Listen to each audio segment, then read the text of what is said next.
Hey everybody, Dr. Rob Silverman here. I've got elite athlete, author, absolutely a trendsetter. We've got Brad Kearns here, and we got it. All right, everything just popped up. I love this technology here. How you doing, Brad? What's going on? We are live, baby, and I'm so excited to chat with you again. We had a great podcast interview for my show, and I learned so much about health and COVID-19. And you're on fire, man. It's great to connect with you. You're doing great stuff. So I'm ready to hit it hard and glad to be live on Facebook. I appreciate that, without question in fuego, but they're going to love what you have to offer. So why don't you tell them a little bit about yourself? You also hold a world record, which is fabulous, but tell them a little bit about your cycling and what you do. Oh my gosh, I'm an old time triathlete. So many years ago, I raced on the professional circuit for 9 years, and it was a dream come true. I always wanted to be an athlete in my life. I was a distance runner in high school and college, and then I discovered this amazing sport of triathlon, and it turned into a career opportunity. And so that thrust me into the health and fitness world, where I've been my whole life, and writing books and doing podcasts and trying to spread the word. And one thing that's especially interesting to me, being in the ancestral health scene and working closely with Mark Sisson for the last 12 years to write these books and spread the word, is to counter a lot of the crazy, flawed and disastrous advice that we've been dispensed about what it means to eat healthy and to exercise and be fit. And so much of it is ill-advised and has turned into a big, massive failure and disappointment of people trying to pursue fitness goals, but doing it in an overly stressful manner and falling apart and leaving the scene and getting back into their sedentary ways. And as you know, with the diet scene, encountering the conventional wisdom that's been on the USDA food pyramid for decades, that's been making Americans the fattest and sickest population in the history of humanity. So now it's really cool to see things like keto blowing up and becoming part of the lexicon of the mainstream society. So when you're sitting on an airplane or riding on a subway, and someone asks you what you're up to, and I say I wrote a book about keto, and they know what I'm talking about, rather than having to take a deep breath and say, yeah, it's kind of it's a little different, and let me explain it, and it kind of goes right through them. So it's putting everything together in a way that's going to be sustainable and appealing to the individual, rather than just lecturing people, pointing at them, telling them to do things that will never work. And we can reference some of these fitness shows where they're screaming at the participant and they're going to lose 50 pounds while the cameras are on. And then the attrition rate is massive. Same with the New York City Marathon. It's wonderful to cheer those people on. But if you look through the years of participation, there's so many people that were out there for 1 or 2 years, but the training is simply unsustainable because it's too difficult and too stressful. So then you have to get new blood out there to go exhaust themselves, get injured, not even lose excess body fat, which seems to be the main goal of most people out there doing these grueling endurance events. And yet they carry a lot of extra body fat because their diet is so bad, and the training fuels a bad diet. Okay, there's a little rant to start the show. What does Dr. Rob say about that? I love it. I love it. Well, one, I totally agree with you that we are a very unhealthy diet. Two, I like to utilize the keto diet. And I know you have some books, and your most recent book pertained to the ketogenic diet. What I like about it is the macronutrient breakdown. As you all know, I like the clean versus the dirty keto. So for me, for those who don't know, could you start like at the beginning, like what the keto is? And then, you know what? We're going to go through the athletic components, how it's good. You're an endurance athlete, and maybe I'll pick up on how it's good for a power athlete. So tell them a little bit about what the Oh, I'm a keto is. power athlete now, man. That triathlon stuff was a long time ago. And it was a great experience to push the limits of endurance and try to compete with the best guys in the world. I achieved national champion and number 3 in the world at my very best. And I was so focused on endurance and pushing my body so hard and trying to get those incremental improvements that are so difficult when you're already going pretty fast. And the net effect of that was to pretty much compromise my health and accelerate the aging process and the breakdown process that happens as we get older. And so I had to kind of wake up and realize that these fitness goals that I were pursuing were not really aligned with being healthy and balanced and having a broad-based fitness competency. So in my retirement and in the decades since I was a triathlete, my competitive goals have changed. My first one was to dominate little kids in soccer, basketball, and track, because I coached my son from age 5 all the way up through the start of high school. And I was MVP every single year, man. I dominated those poor little guys. I took it to them. I was relentless. I made them tough competitors. And then all of a sudden, like by the time they got to 9th or 10th grade, I was blown off the court, blown off the track. It was pretty funny, but it had, I had a redirection of what it meant to be fit, because I wanted to make it through a bloody soccer practice without tweaking my knee or tweaking my hamstring. And so I think that's important to present here, is that when we're pursuing fitness, we have to have a broader picture than, can I make it to the finish line of the marathon, or can I do something that's narrow and possibly ill suited for my health? And the trends that I'm seeing out there are like, overly stressful approaches such as CrossFit. It's super popular. I love so many things about it. It's doing the broad-based fitness competency that I talk about, but people are going there 3, 4, 5 times a week and getting slammed, and then their hormones go off. Their diet is difficult to adhere to because they're craving sugar because of the stressful, depleting nature of the workouts. But that didn't come anywhere near answering your question. You asked about what keto is, and Mark Sisson and I wrote this book called The Keto Reset Diet, published it back in 2017, and it was one of the first books about keto back then. And it seems like, it's only 3 years ago, but this thing is blown up from almost nothing. No one even knew what it was. And so we had to study and talk to the leading researchers at the time, folks like Dr. Peter Attia, Dr. Dom D'Agostino, and figure out for ourselves, what is this thing that's starting to get a groundswell of support? And it basically is a radical departure from the carbohydrate based diet that we've been eating, standard American diet, for decades, thinking that these whole grains and these fruits and these massive servings of carbohydrate should be the centerpiece of a diet. And when you go into the ancestral example, and now ancestral health has been popular for almost 20 years now, the primal, the paleo. And so we have a good notion of sort of this hunter-gatherer style diet where humans evolved on this list of foods. Ready, people? If you're taking notes, it's meat, fish, fowl, eggs, vegetables, fruits, nuts, and seeds. And of course, there's some allowances for modern foods that are healthy that you can throw into the mix. But basically, that's what humans lived on, is plants and animals that were from nature.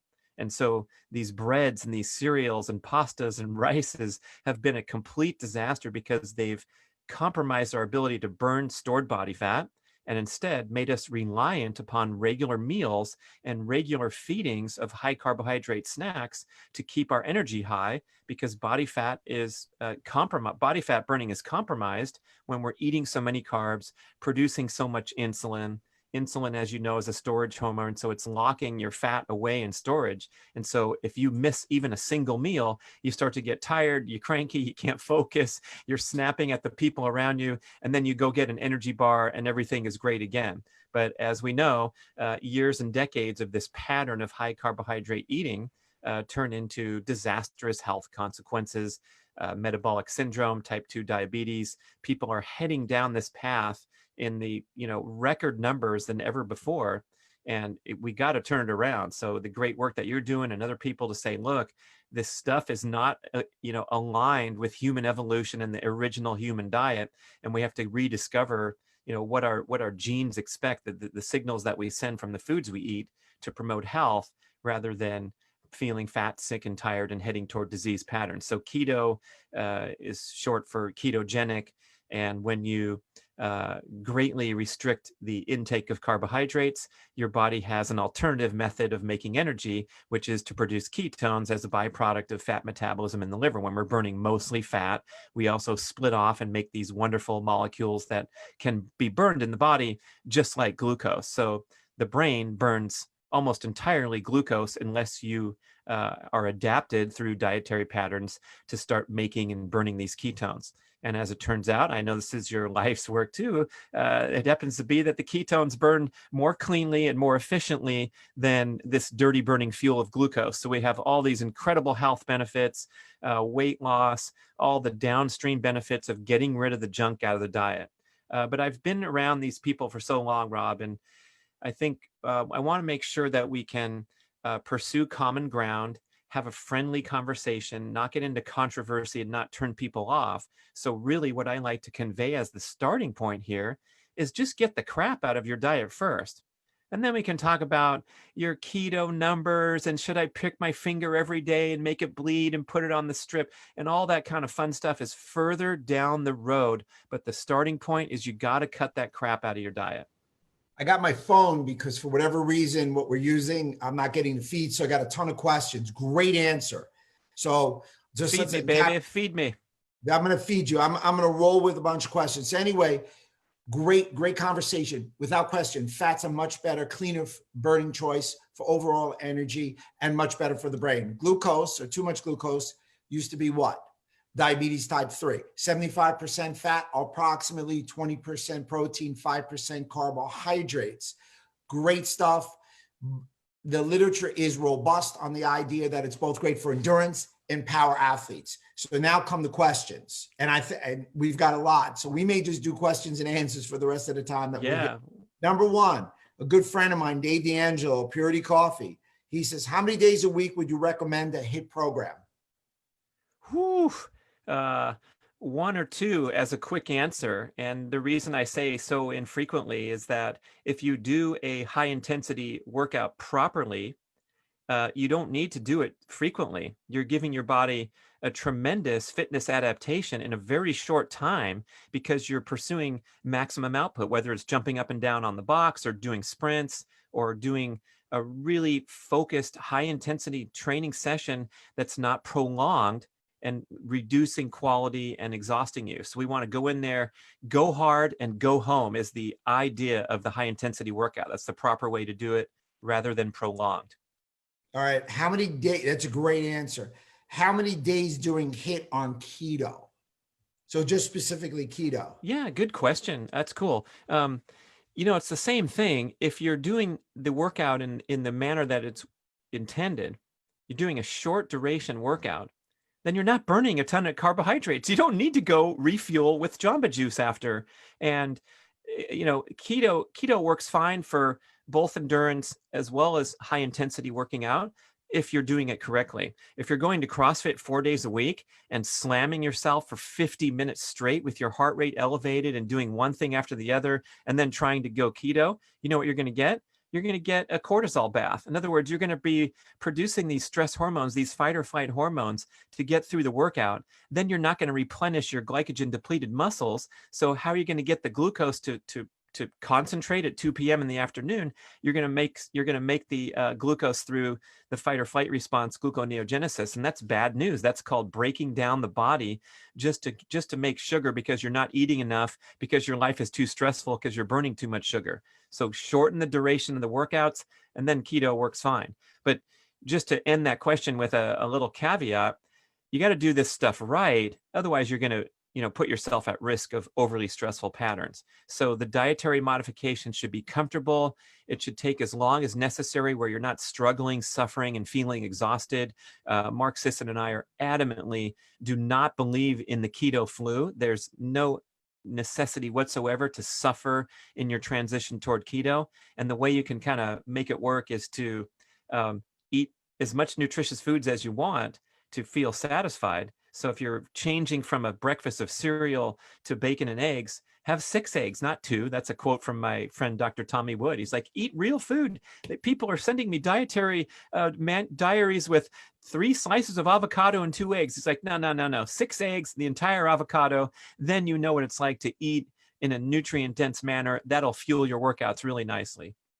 Oh, excellent. Now we got them rolling in. So get ready. Let's get rapid fire. We'll do rapid fire. Okay. This is awesome. We got you, Bernie. Is there a way to reverse your metabolism being keto, but not 100%? Hold on. So I don't know. I think people don't understand that you're either in ketosis or not. So we have to get there. I mean, I've tried keto, but it's not really perfect for him. Is there any recommendation? So let me pierce through the question. If you're not 100% keto, you're in keto. So you know what? You need to be in keto. You need to be making ketone bodies to wage the benefits. So is there a recommendation if you have difficulty getting into ketosis or it doesn't work for you? What would you recommend? Hey, it doesn't work for you. we've done some digging on this matter, Bernie, because a lot of people are coming in and saying, "Hey, I'm not putting up these big numbers like you say. I'm not even at 0.5, which is the threshold for ketone bodies in the blood test." And a lot of experts are saying, if you're getting that crap out of your diet, like I said before, and you're putting in the the necessary exercise and active lifestyle, and you're eating a nutrient dense diet, it's okay. You're making whatever ketones you need, that your body needs, and it might not be a ton represented on the blood work, but you're still getting all these benefits. And Dr. Peter Attia himself, he said, he's one of the leaders researchers in this. He said, up to 50% of the benefits of the ketogenic diet could be from lowering insulin production, without regard to measuring your ketone numbers and being frustrated that your numbers aren't high and all that. So just lowering insulin production is probably the gateway to incredible health transformation, longevity, disease protection. Excellent response. So here you go. The CrossFitters are coming in. Oh boy. Hopefully they don't get perturbed. Respect to the CrossFitters, man. Do it right. Yeah. No doubt. So the CrossFitters love the ketogenic diet. They were paleo first, and now they're going more keto. So how do you feel about keto for CrossFitters to fuel their multi-system approach to exercise? Oh, good question. Thanks for asking, people. And I discussed in a critical context doing too much CrossFit. So doing too much of anything, doing too much of marathon training, triathlon, you put yourself into chronic, overly stressful patterns. So to do it right, of course, that's wonderful. And most of the coaches are extremely well trained, which is unique to CrossFit. Like you go in there and whoever's teaching your CrossFit class, that person got trained big time and they know what they're doing and they have injury prevention protocols and all that kind of thing. But it's your responsibility to not do it in an overly stressful manner. So if you have feeling sore, stiff, tired, and you still show up at the gym to do the workout just because, that's not a great day to push yourself. So we have to respect those balances of stress and rest more carefully before you even talk about the diet, right? I mean, if you're training in an overly stressful manner, it's going to be tough to adhere to a quality diet. And so then the diet part comes in, and I recommend honoring your natural appetite. So there's going to be times when you're burning that many calories through exercise that you might have a craving for a sweet potato or something that's off the keto list. But guess what? You earned it. Dr. Kate Shanahan has a great quote, and she says, if the glycogen suitcases are open, then the carbohydrates have no objection. In other words, if you have just burned off a lot of energy through a workout and you want to go eat a sweet potato, that sweet potato is going right back into your liver and muscle glycogen stores. It's not even disturbing your ketogenic goals. There's a guy named Sami Inkinen, Inkinen. He's a Silicon Valley entrepreneur. He founded the real estate site Trulia, and he's also an accomplished endurance athlete. And he has on his blog an account of him doing a multi-day mountain bike stage race where he was eating in a ketogenic manner and testing his blood and doing all that. But he was eating quite a few carbohydrates, like 200, 250 grams a day, but he was still keto the whole time because he was burning off so many calories that his sweet potatoes or whatever he ate to build up his carb intake so he could recover for the next day's race, were a wash. It was fine. So the more calories you burn in exercise, the more flexibility you have. And instead of getting into some number, or Brad Kearns recommends you have 100 extra grams or 2 bananas before and 1 after, just listen to your appetite, people, and that'll really guide you. I know it works for me, and I've tested this and done my blood work and all that kind of thing. Your body will tell you what you need to eat. Absolutely. I agree with you. And your body tells you what you need to eat because the gut to brain axis is in perfect sync. If your gut is in its pristine condition, it's absorbing nutrients, allowing you to get the feeling of satiety, nutrient quality, satiation to the brain. Nobody does it better than Job. He's watching right now than our friend, Dr. Jared Walk. That's how we got together. He's got a great product called Flourish. In addition, in CrossFit, I agree with you. I think there are parts of CrossFit that are great. I mean, who rolled before? Who used the Airdyne bike? Who did a push press? Who did a burpee? Stuff like that. But a guy like me at 54, if I go into him and he goes, oh, you can recover the next day.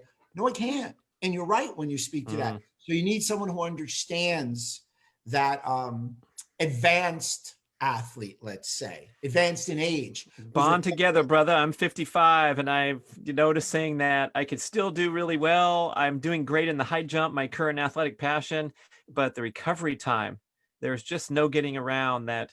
We need to respect our bodies more. We need to warm up more before we do anything, and we need to recover more afterward. No doubt about it. Julius Erving, who was one of my favorite basketball players growing up, they asked him how much he slipped. He was 35. He said, I can do everything I did when I was 22, just for 6 hours, 6 minutes in a fourth quarter, as opposed to when I was younger for the whole game, stuff like that. So I have some others. Keto flu. You're a ketogenic guy. What's the ketogenic flu? How to avoid it? Yeah, the keto flu is the description of energy loss and poor workout performance amidst your transition from a high carb diet over to keto.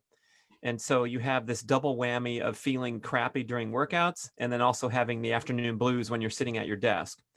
And the general consensus is, hey, stick it out. It's okay. It'll be better in 3 weeks. But I think that's a really bad idea to convey. And I think the way to do this properly is to go easy on the body and make sure your transition is smooth, comfortable, and enjoyable. And the meals, the delicious foods, I mean, the cookbooks of keto, you can eat like a king or queen and have these incredibly satiating meals so that you're never struggling with, for example, restricting carbs as you transition to keto. You can do that later. So I'm telling people, don't worry about losing a ton of body fat in the first 3 weeks. All you want to do at first is to get off the carbohydrate dependency, the carbohydrate addiction train, and get your body good at burning fat. And so if you have to eat larger nutrient dense meals for a while and get that 6 eggs and a full avocado and snack on big handfuls of macadamia nuts at first, whatever it takes to escape carb dependency and get those refined carbohydrates out of your diet. In tandem with that, this might be a great time to tone down your workout caloric output as you're transitioning to a new fuel source, because in the short term, your muscles and your brain are going to compete for the same precious fuel source of ketones because you're not feeding glucose anymore. So you will have a decline in workout performance and in brain performance, but you can get around this by taking it easy, slowing down your pace of your workouts, maybe just backing off in every way for the first 3 weeks so that you feel okay. And then there's another caveat. This is from Luis Villaseñor, one of the great keto leaders of the world, at his website, ketogains.com. He's trained thousands of people in all manner of sports, including explosive high performance sports like he does. He does bodybuilding and powerlifting.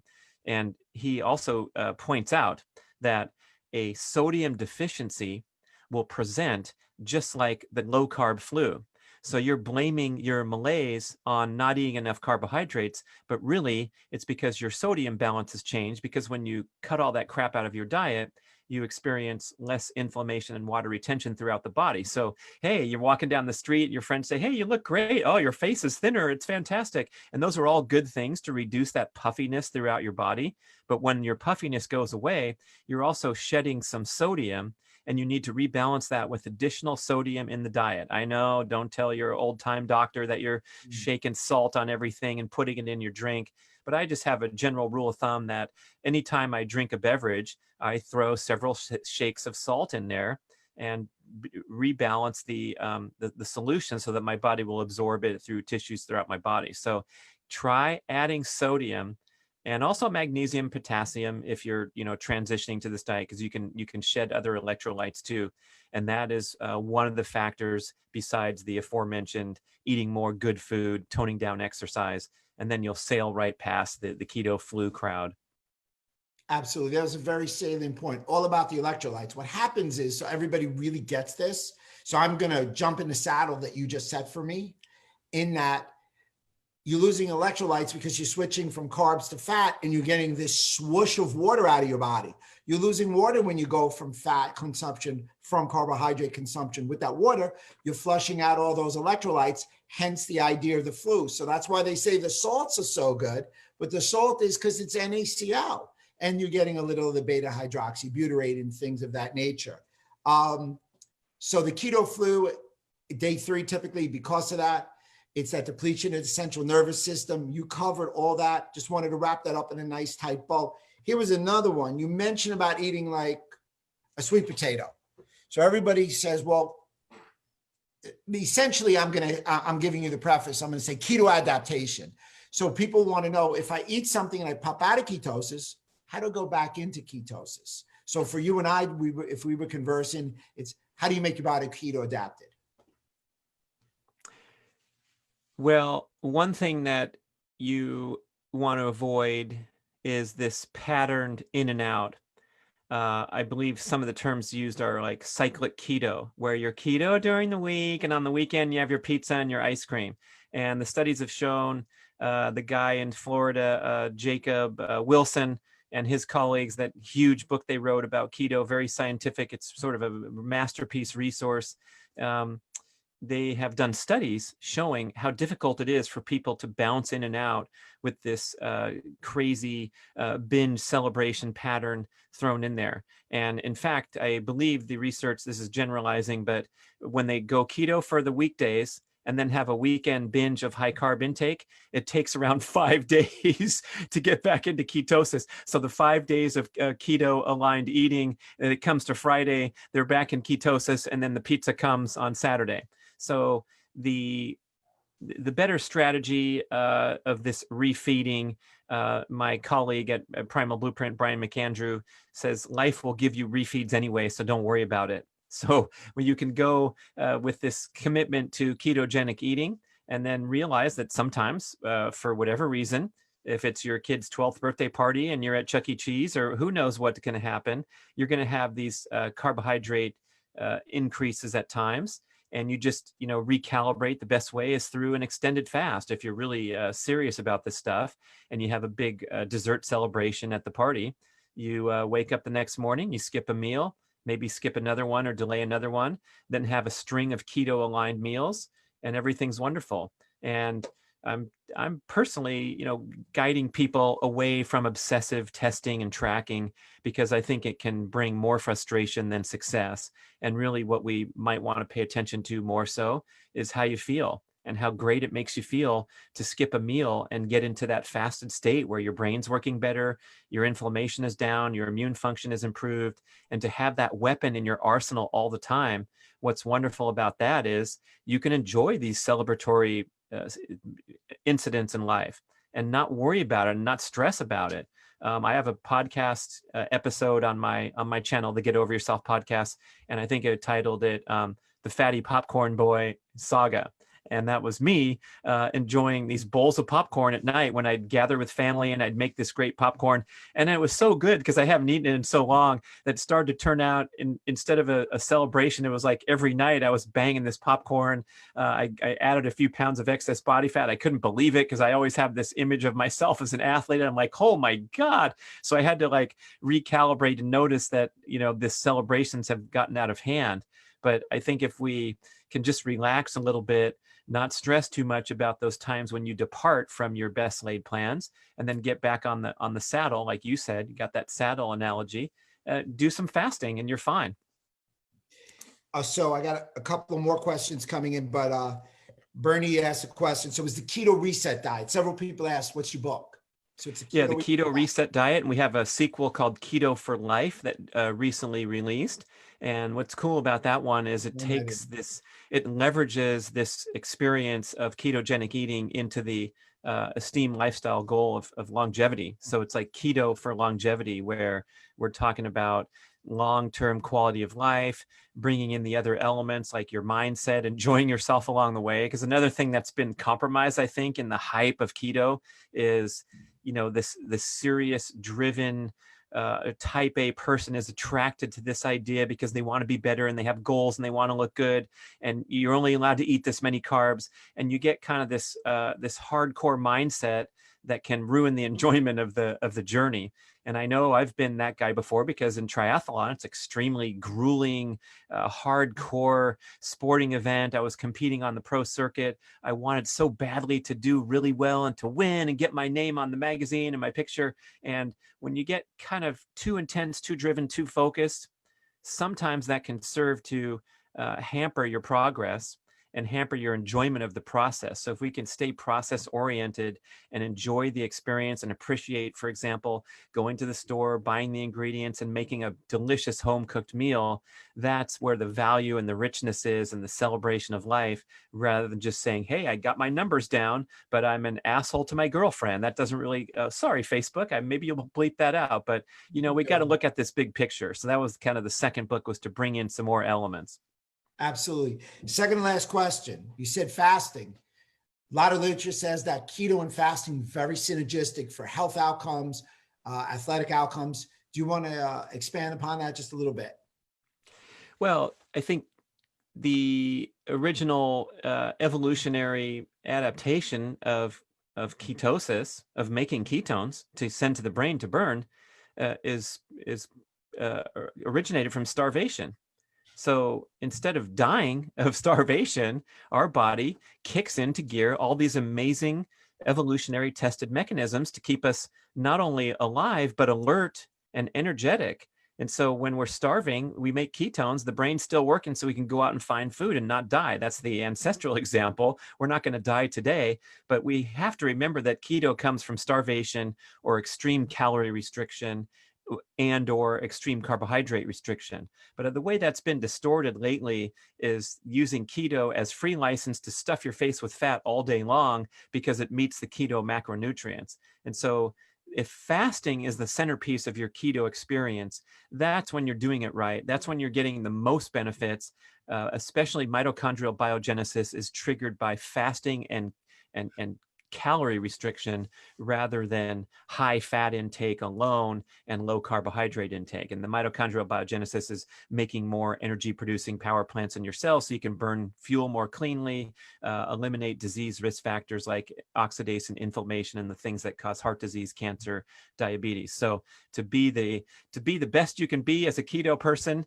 it entails a lot of fasting, enjoying meals to your heart's content of nutrient dense food. It's not about cutting your calorie. It's not about like suffering and struggling through these meals where, you're following some guideline, but you really want to eat something else. And then again, Brad Kearns, probably Dr. Rob too, giving you permission once in a while, you need to bust loose, go enjoy that bowl of popcorn to full extent, or your sweet potato or your cheesecake that's, very, very well chosen and enjoyed to the maximum, rather than, kind of a binge eating that we're so used to when we're tied up in restrictive diets. Outstanding. 60 seconds or less. Give me your 3 takeaways that you want everybody to implement tomorrow to get healthy and perform better. Get that crap out of your diet. And that would be the big 3 toxic modern foods of sugars, refined grains, and industrial seed oils. This is the canola, corn, soybean, sunflower. So get rid of those bottled oils right now, or those buttery spreads and sprays that are made with these extremely health offensive high polyunsaturated industrial seed oils. And then sugar is the true enemy of health. The great work of Gary Taubes, Robert Lustig, there's great books on the subject, but sugar's bad news. We can't give any justification for stuffing that stuff down our face on a regular basis. So if you can get clean with your diet, then you can start to open up to greater possibilities and thinking about keto and all this good stuff down the road. And then that's one. So get the junk out of your diet. And number 2 is move more throughout the day. So don't worry about this intense devotion to extremely high performing, stressful workouts, whether it's CrossFit or joining the running club and running a crazy marathon or any of that stuff. Just get up and walk around more throughout the day. Break up prolonged periods of stillness with any form of activity, stretching, a yoga move, up and down the stairs a couple times, some sprints, some jumps. Dr. Rosine says if you jump up and down 20 times in the morning and jump up and down 20 times in the evening, you have a dramatic improvement in bone density and life expectation, because you eliminate the number 1 risk factor for adults over age 65 of death and disability, which is falling. So we got to keep our bodies going well. It doesn't mean you have to sweat your butt off for an hour, but just stay more active throughout the day. And that's only 2, but that's plenty, man, because those are big. That's enough. You got everything. So we said we were going to keep this tight, and we're right in a time frame.